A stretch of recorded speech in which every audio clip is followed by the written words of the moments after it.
여러분 좋아하는 영화 장르가 어떤 장르세요? 저는 액션 히로 무비를 좋아합니다. 그 요즘에 미국에서 이제 액션 히로 무비를 만드는 양대 산맥이 있어요. DC 코믹스라는 데가 있고 마블 코믹스라는 데 있는데요.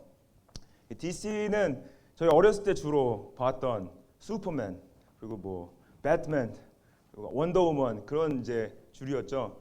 근데 지난 10년 동안 마블 코믹스에서 뒤집었습니다. 마블 코믹스에서 막 아이언맨, 뭐 소, 캡틴 아메리카, 뭐 블랙 팬서 이런 것들 쫙 만들면서 뒤집었어요. 근데 양쪽 다 이제 계속 영화를 만들고 계속 경쟁을 하고 있죠. 근데 이 사람들이 이제 더 경쟁을 해야 되니까 한꺼번에 이제 묶어서 나옵니다. 그래서 DC 코믹스가 다 같이 나온 거를 저스티스 리그라고 그래요. 저스티스 리그. 그리고 또 이 마블 코믹스에서 다 같이 묶어 나온 거를 어벤져스 그래요. 어벤져스. 그래서 같이 나와서 이제 싸우는데 제가 예전에도 한번 말씀드린 게 있는데 이 슈퍼히로 무비에서 이 사람들이 쓸 때 슈퍼히로들한테 주지 않는 능력이 있습니다. 뭐 나는 능력, 뭐 레이저 쏘는 능력, 다 부시는 능력을 다 줘도 공간 이동도 할 수 있고 뭐 다 하지만은 안 주는 능력이 뭐라고 그랬죠 제가? 안 주는 능력이 뭐냐면은 죽은 사람을 다시 살리는 능력을 안 줘요. 왜냐? 제 생각에는 죽은 사람을 살리는 능력을 주면요 싸울 필요가 없어요. What's the point of fighting? 그냥 죽으면 다시 살리면 되니까 그렇죠. 근데 약간 이 영화들이 반전을 줘야 되니까 반전을 재밌게 주기 위해서 반전을 주려면 어찌됐든 죽은 사람을 살려야 돼요. 그래서 어떤 그 장치를 만듭니다. 장치 죽은 사람을 살 수 있는 약간 비인격적인 어떤 물건. 그래서 이 어벤져스에서는 그 거기에 이제 나오는 사노스라는 되게 악당이 있는데 사노스가 가지고 있는 그 건렛이라고 인피니티 건렛, 무한 장갑이라고요.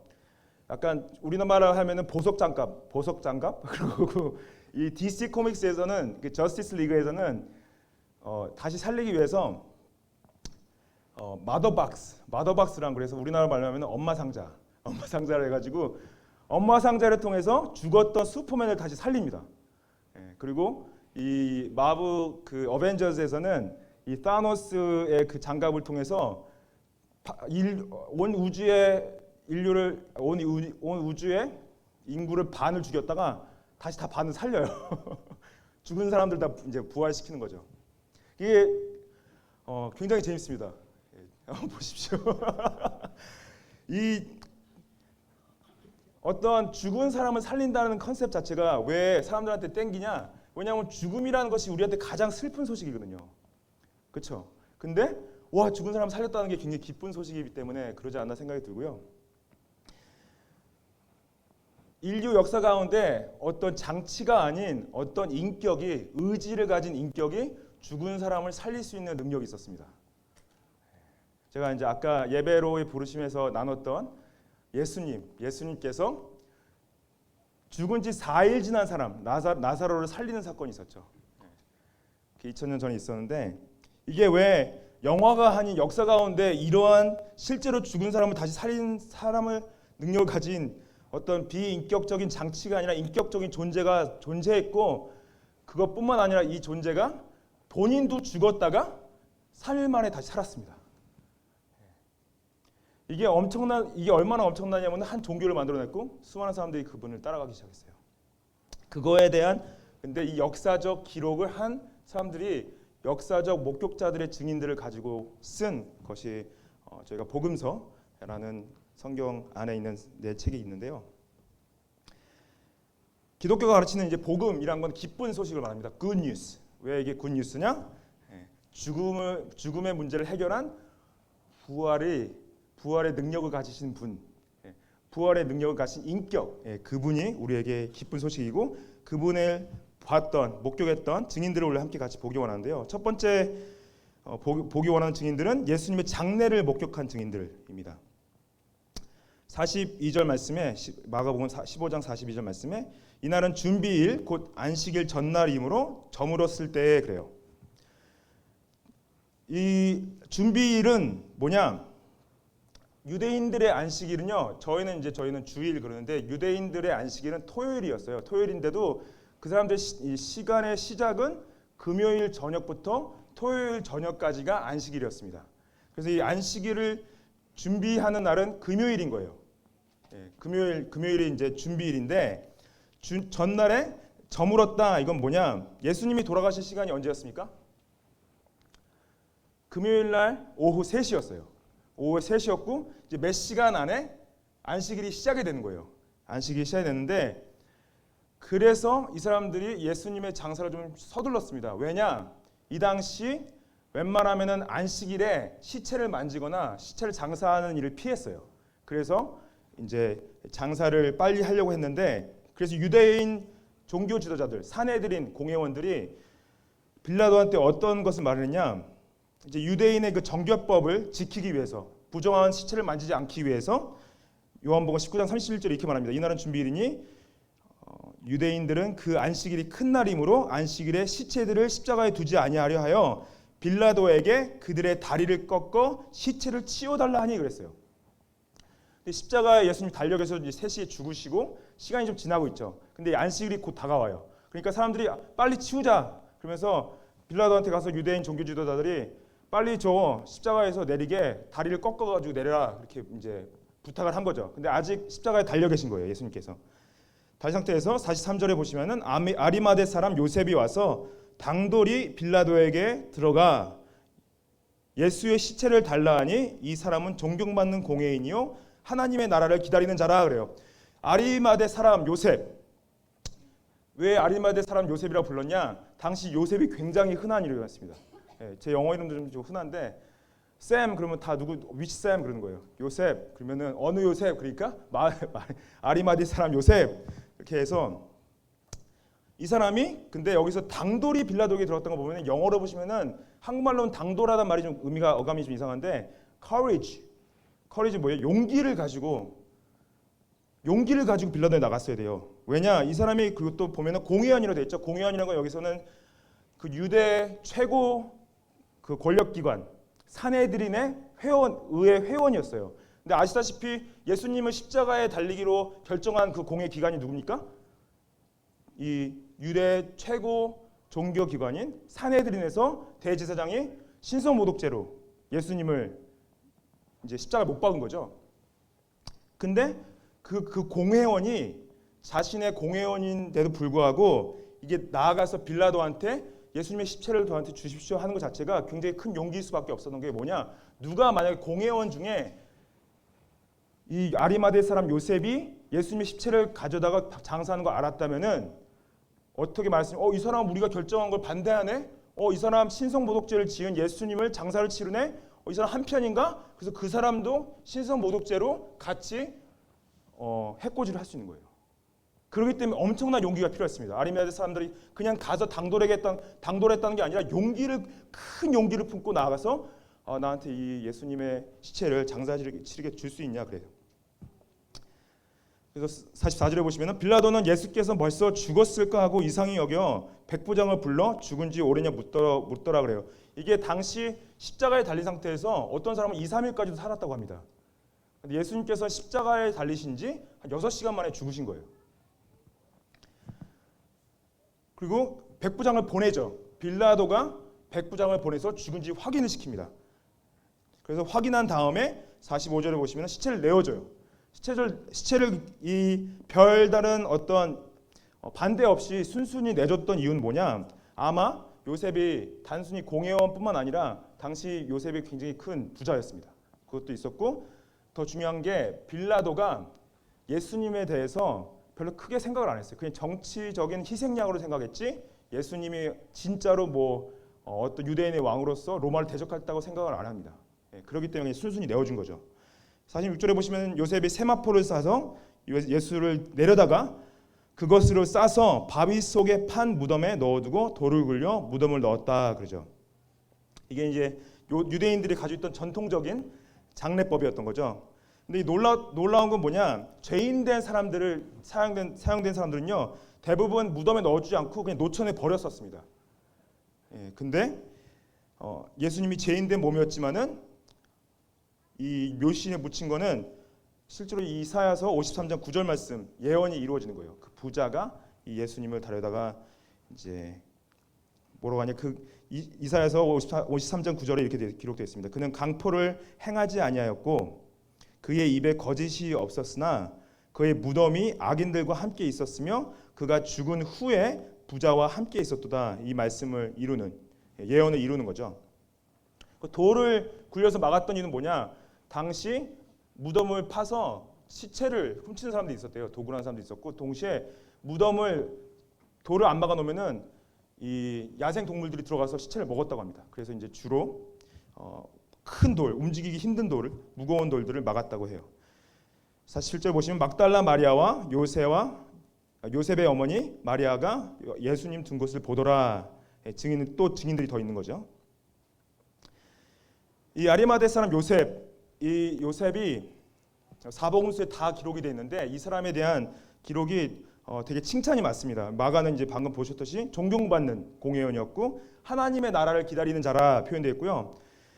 그다음에 마태가 기록한 이제 마태가 아리마대 사람 요셉이 부자였다 기록을 하고, 누가는 요셉이 선하고 의로우며 동시에 사내들인 공회에서 악한 결의를 할 때 찬성하지 않았다 이렇게 표현되어 있습니다. 요한은 뭐라 하냐? 예수님의 제자였지만 유대인이 두려워서 그것을 숨겼던 자라 표현해요. 힘들었겠죠. 왜냐하면 자기가 이 유대인 최고 이제 기관인 그 공회원이었는데 공회원으로서 마음으로는 예수님을 따르고 있던 거예요. 근데 내가 자신이 예수님이 따르고 있던 걸 사람들한테 말하면은 본인이 이 사람들한테 공격을 받고 해코지 당해서 공회원 자격을 잃을 수도 있으니까 그냥 숨겨왔던 거예요. 이 아리마대 사람 요셉과 똑같은 상황의 사람이 성경에 한 명이 더 나옵니다. 니고데모라는 사람이 나와요. 니고데모 사람도 바리새인으로서 공회원, 사내들인 공회원이었습니다. 상회 공회원이었고 이 니고데모도 예수님을 마음으로 따르는 사람이었어요. 그래서 요한복음 3장에 보시면은 니고데모가 예수님께 가서 예수님, 내가 어떻게 하면 하나님 나라를 얻을 수 있습니까? 예수님께서 다시 태어나야 된다. 그러니까 그럼 내가 엄마 뱃속에 들어갔다 나올까요? 그게 아니라 성령님으로 다시 거듭나야 된다. 거듭남에 대한 이제 가르침을 주시는데, 그래서 요한복음 이제 19장 39절에 보면은 니고데모가 모략과 침향 섞은 것을 이 장사 치를 때 가져오는 걸 얘기합니다. 이걸 봤을 때 뭐냐? 아리마대 사람 요셉은 이제 겉에 싸는 세마포만 준비한 거고요. 이 니고데모가 이 모략과 향유를 준비한 것은 이 사람들이 둘이 같이 우리 예수님의 장사를 치르자 계획하고 함께 장사를 치른 거예요. 근데 이게 뭐냐면요, 니고데모랑 이 요셉은 그 전에는 자신의 예수님을 따른다는 신분을 숨기고 있었던 거예요. 근데 이 순간에 죽임 당하신 예수님 앞에서 내가 이 시체를 가져다 장사 치르겠다는 거는 이제는 모든 사람이 다 아는 거예요. 이 사람들은 예수님을 따르는 사람이구나. 그러면 이걸로 인해서 공격을 받을 수 있는데도 불구하고 장례를 치운 거죠. 그럼 이 사람들이 어떠한 변화가 있었냐? 이 사람들의 정체성이 뭐였냐? 정체성이 나는 사내들인 공회원이야. 그리고 나는 예수님을 따르는 제자야. 이 두 개의 정체성에서 예수님이 죽기 전에는 그래도 내가 예수님 따르는 걸 좀 숨기고 있어야지. 그냥 사내들인 공회원으로 잘 이제 섬겨야지 하다가 예수님 죽고 난 후에는 이제는 아니야. 내가 이제 사내들인 공회원으로 사는 건 중요하지 않고 예수님의 제자로 사는 게 더 중요해. 이런 결정이 난 거예요. 이렇게 공개적으로 장례를 치를 수 있었던 거는. 놀라운 것은 예수님을 죽기 전에 예수님을 공개적으로 따랐던 제자들은 다 숨었죠. 죽음 이후에 다 숨었어요. 죽을까 봐. 생명을 부지하려고. 근데 이 사람들은 반대해. 죽고 난 예수님을 보니까 이제는 자신들의 사내들인 공회원인 것이 중요하지 않은 거죠. 여러분들 제가 목사인데요. 제가 목사인 정체성이 더 중요할까요? 아니면 제가 예수님을 따라가는 예수님의 제자인 제 정체성이 더 중요할까요? 당연하죠. 제가 목사인 정체성보다 예수님을 따라가는 정체성이 더 중요해야죠. 그런 제가 내리는 모든 결정들이나 생각들이나 말하는 것이 내가 목사인 정체성이 중요하지 않다는 얘기가 아닙니다. 목사인 정체성도 중요하고 제가 예수님의 제자로서의 정체성도 중요한데 목사로서 가지고 있는 정체성이 제가 가지고 있는 예수님 앞에서의 제자로서의 정체성보다 중요하진 않죠. 근데 이 목사로서의 정체성이 가지고 있는 함정이 있습니다. 함정이 뭐냐? 교회가 교인 수가 늘면은 성공한 목회자, 교회가 교인 수가 줄면은 실패한 목회자, 그런 함정이 있어요. 근데 과연 제가 교회가 숫자가 그러면 늘어면은 교만하고 줄어들면 겸손하고 그런 겁니까?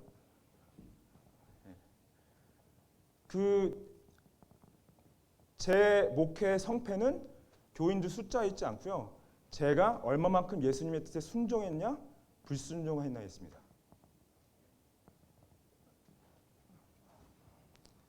여러분 인생이 쉽게 어떻게 판단되지냐? 이 사람이 돈이 많냐 적냐? 그러면은 만약에 진짜로 돈이 많을 때 내가 성공한 삶 같고 돈이 적을 때 내가 실패한 삶 같으면요, 나의 정체성이 돈인 거예요.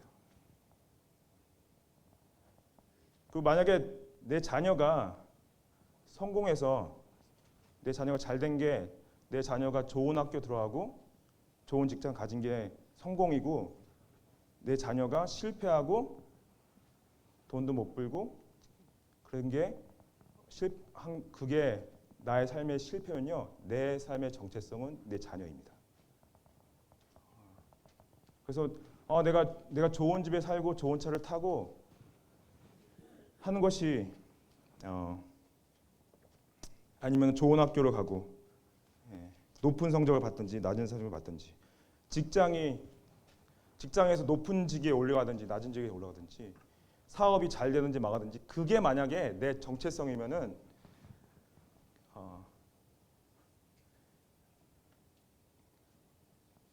그것이 우리 자존감과 연결이 되어 있습니다. 자존감. 뭐냐면은 이게 좀 잘 나가면 우쭐한 거죠.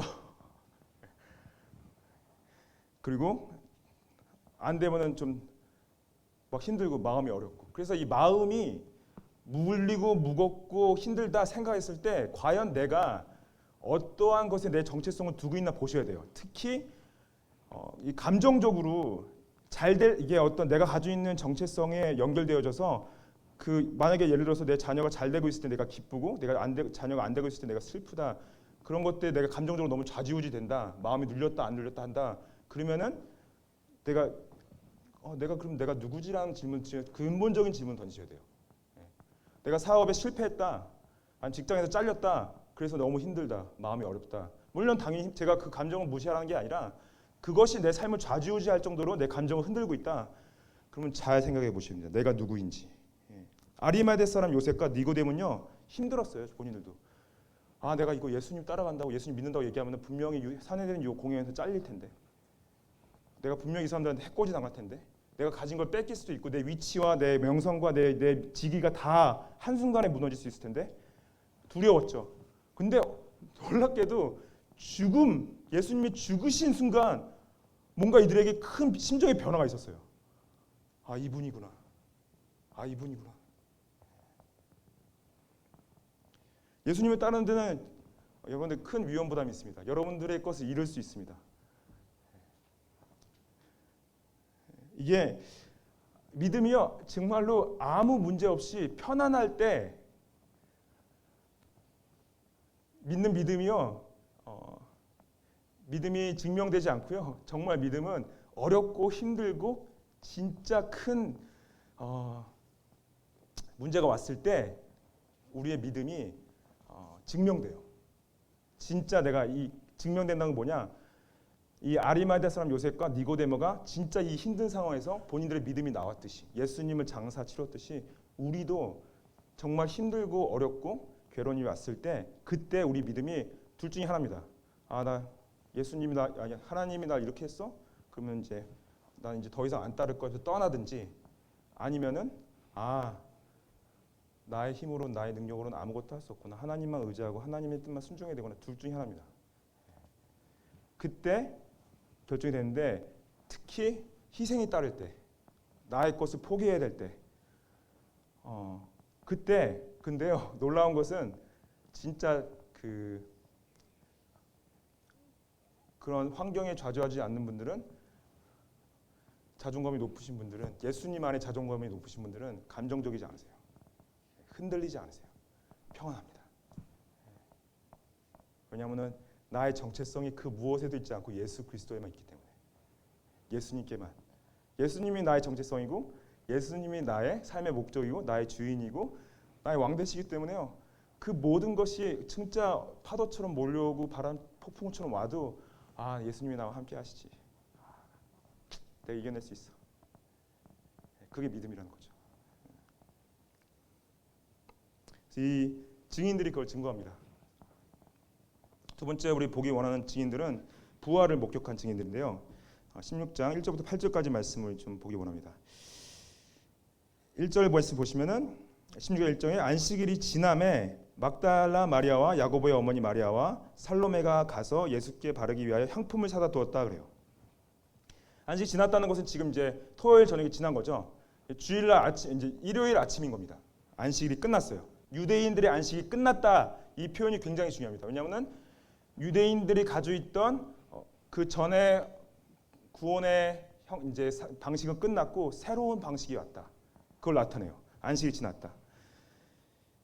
요셉과 니고데모가 이제 장사 치른 지 하루가 이제 그 거의 이제 밤을 따지면 셋째 날이 된 거예요. 셋째 날.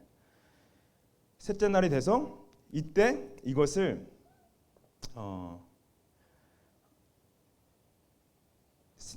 성경에서 Lord's Day라고 표현합니다. 요한계시록에 Lord's Day. 그래서 저희가 토요일 날 유대의 안식일날 예배를 안 드리고 일요일 날 예배를 드리기 시작한 게 초대교회 이때 이 사건 때문에 그래요. 예수님께서 부활하신 것이 토요일 안식일이 아니라 일요일 아침이었기 때문에.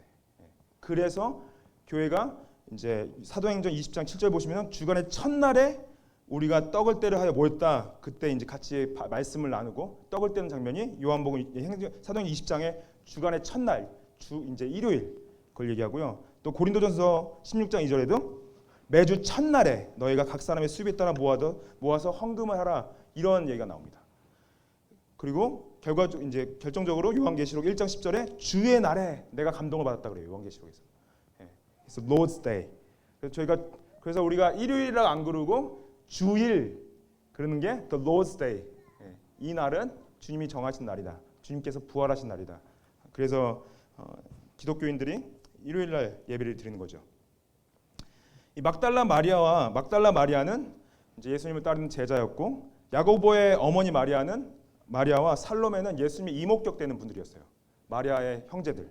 그래서 야고보도 사도였죠. 사도의 어머니 마리아 3명이 이제 향품을 샀다. 향품을 이제 미리 안식일 전에 사두고 가져갔는데 이 향품을 시체에 발라주는 목적은요. 시체가 썩는 냄새를 막기 위해서 사용하는 기름과 같은 액체였는데 당시 근데 이 장례 의식법상 시체를 만지는 것을 부정한 것으로 여겼습니다. 그래서 안 하는 거였어요. 이거는 향품을 죽은 이후에 발라주는 건 안 하는 거였는데 왜 이렇게 했을까라는 질문을 던졌을 때 이 성경 해석하는 분들이 어떻게 생각하시냐면은 역다에 보면요 죽은 왕에게 향료를 바르는 장면이 나와요. 그렇기 때문에 아마 이 여인들이 본인들한테는 예수님이 왕이시기 때문에 왕된 예수님의 왕되심을 이제 구약의 어떤 전통을 통해서 향료를 발려드리러 간 거죠. 갔습니다. 근데 이제 걱정이에요. 3절에 보시면 우리가 누가 우리를 위해서 무덤에 있는 돌을 옮겨줄까? 왜냐하면 여자분들 3분이 옮기기에는 돌이 너무 무겁고 큰 거예요. 그래서 옮길 수가 없다. 근데 갔는데 눈은 들어본즉 벌써 돌이 굴려져 있는데 그 돌이 심히 크더라 그래요. 마태가 이걸 어떻게 기록하냐? 마태복음 28장 2절에 보면 지진이 나서 주의 천사가 돌을 굴렸다고 기록합니다.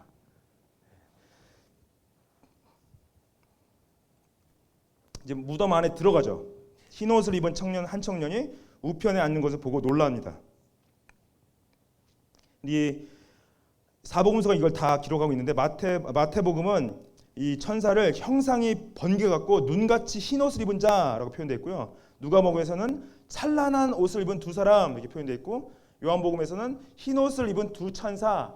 그래서 분명 여기 마가는 청년이로 기록된 사람이 angels, 이 말합니다. 6절에 보시면은 청년이 이르되 놀라지 말라 너희가 십자가에 못 박히신 나사렛 예수를 찾는구나. 그가 살아나셨고 여기 계시지 아니하니라. 보라 그를 두었던 곳이라. 그래요.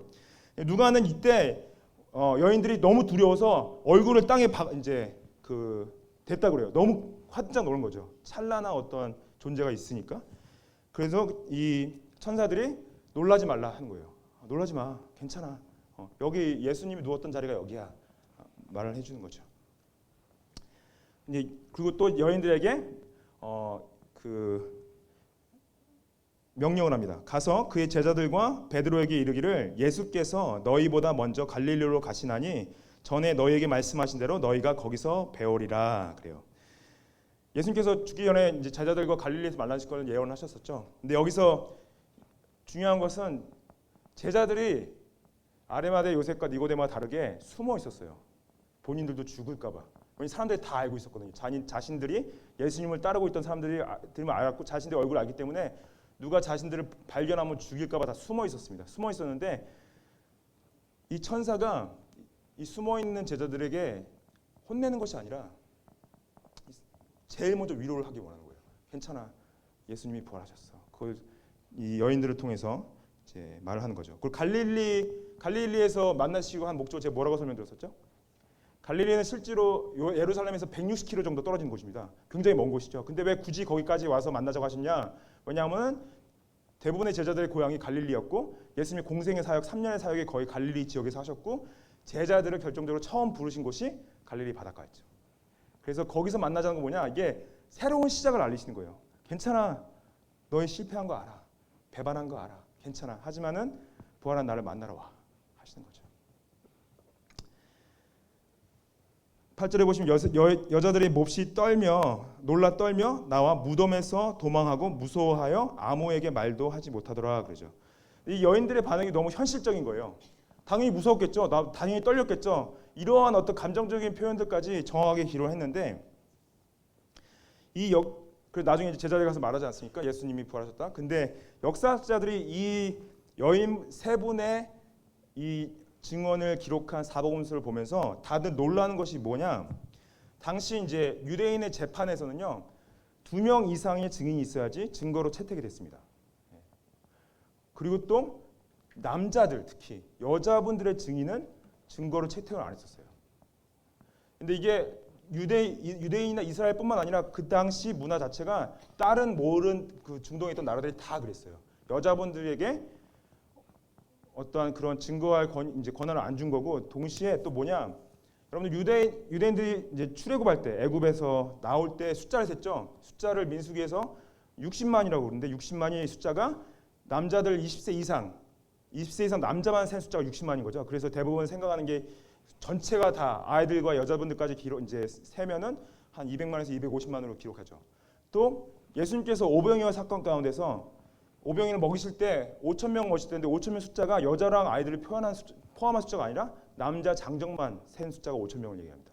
그만큼 근데 이게 여자분들의 존재 자체를 인정하지 않는 문화에서 왜 여자분들의 증언을 굳이 이렇게 기록했냐? 더 놀라요. 뭐냐면은 그냥 사실을 기록한 거예요. 그분들이 제일 먼저 봤다는 거를 사실인 것을 기록하는 거예요, 그냥. 그리고 이 복음서들이요, 예수님이 십자가에 달리신 이후에 30년에서 60년 사이에 대부분 다 적어졌습니다. 그리고 이 말씀이 적혀질 때 이 여자분들이 다 대부분 살아계셨어요. 그러면 만약에 읽었을 때 누구 한 명이라도 여자분들 중에 한 명이라도 나 거기 없었어. 아니야, 난 보지 않았어. 그랬으면 이게 인정이 됐을까요? 성경이? 초대교회 안에서 이 여자분들이 대부분 다 굉장히 존중받는 리더들로서 잘 섬겼다고 합니다. 이게 뭐냐? 초대교회가요, 이 복음서를 처음 받아봤을 때 옆에 증인들이 다 있던 거예요. 아, 맞아요. 거기 계셨었죠? 아, 진짜 그때 어땠나요? 물어보고. 그리고 또 진짜 거기도 계셨었어요? 그러면서 다 초대교회 교인들이 다 이 복음서가요 200년, 300년 이후에 쓰여진 책이 아닙니다. 이 사람들이 다 살아있을 때 거의 다 살아있을 때 쓰여진 책들이고 더 놀라운 것은 이 사람들이요, 이 말씀을 사람이 쓴 거라고 받아들이지 않고 하나님이 썼다고 받아들인 거예요. 그게 정말 유대인들 생각으로는, 유대인들의 그 관점에서는 사람이 하나님이라고 되는 것도 말도 안 되고요, 사람이 쓴 것이 하나님 말씀이라고 생각하는 것도 말이 안 돼요. 근데 이것이 이 사도들이 쓴 복음서가 하나님 말씀이다 받아들인. 나중에 교회에서 걸러낸 책들은요, 대부분 200년, 300년 지난 영지주의 영향을 받은 책들입니다. 그렇기 때문에 정경이 포함이 안 된 거지, 그거를 가지고 군곡한 사람들은 조심하셔야 돼요. 그래서 오늘 아까 우리 교동문에도 읽었는데 고린도전서 15장 3절에 보면 이렇게 기록되어 있죠. 내가 받은 것은 먼저 너에게 전하였으니, 사도 바울이, 이는 성경대로 그리스도께서 우리 죄를 위하여 죽으시고 장사 지낸 바 되셨다가 성경대로 사흘 만에 다시 살아나사 게바에게 보이시고 후에 12 제자에게 와서 그 후 500여 명 형제에게 일시에 보이셨다고 그래요. 그리고 지금까지 대다수가 살아있다. 어떤 사람은 잠들었다. 이게 그 사도 바울이 고린도전서 쓴 거는 그것도 거의 한 예수님이 죽으신 지 되게 3, 40년 안에 다 쓴 거예요. 근데 이 당시 바울이 쓸 때 그때 예수님께서 베드로한테도 보이시고 12 제자한테 보이시고 500여 명의 형제 이상한테, 그 형제만 아까 말했듯이 그러면 거의 한 2,000명 이상이 본 거예요. 예수님이 다시 사신 것을. 그리고 더 놀라운 것은 제자들이 자기 목숨을 부지하려고 숨었던 제자들이 부활한 예수님을 만난 다음에 어떻게 변했습니까? 목숨 걸고 복음을 전하죠. 나 죽일 거야? 괜찮아. 나는 부활하신 예수님을 받고 그분의 말씀을 믿어. 자세가 완전히 뒤바뀌었어요. 목숨을 부지하기 급급했던 사람들이 죽여도 괜찮아. 나 예수님을 믿어. 다 순교당합니다. 12명이 다. 이게 예수님의 죽음과 예수님의 부활과 예수님의 승천이 다 public event. It wasn't a private event. It's all public death, public resurrection, and public ascension. 다 보는 데서 하신 거예요. 어떤 무하마드처럼 코란을 혼자 있을 때만 적지 않고 다 본 사람들이 적은 겁니다. 그렇기 때문에 이것을 역사적으로 받아들이실 때 그럼 우리의 삶은 똑같아야 되나? 그 질문을 던져야죠. 나의 삶은 똑같나? 그냥 내가 삶이 내 목숨을 부지하는 삶인가? 아니면은 예수님의 복음을 위해서 내 목숨을 내줄 수 있는 삶인가? 결정을 하셔야 됩니다.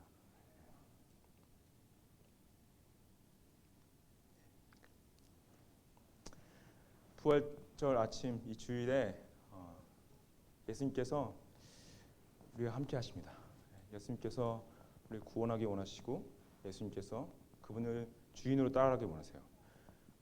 예수님 대신 우리가 주인 삼고 있는 것들은요, 계속 우리를 좌지우지하고 비교하게 만들고 자존감을 낮아지게 만들고, 하지만은 그 연약함이 사라지지 않죠. 하지만은 우리가 더욱더 예수님 안의 정체성을, 확신을 가질 때 그 구원의 확신 가운데 우리가 좀 더 큰 평안과 주님의 사랑을 누릴 수 있음을 기억하시고 그걸 누리시기를 축복합니다. 같이 기도하시겠습니다.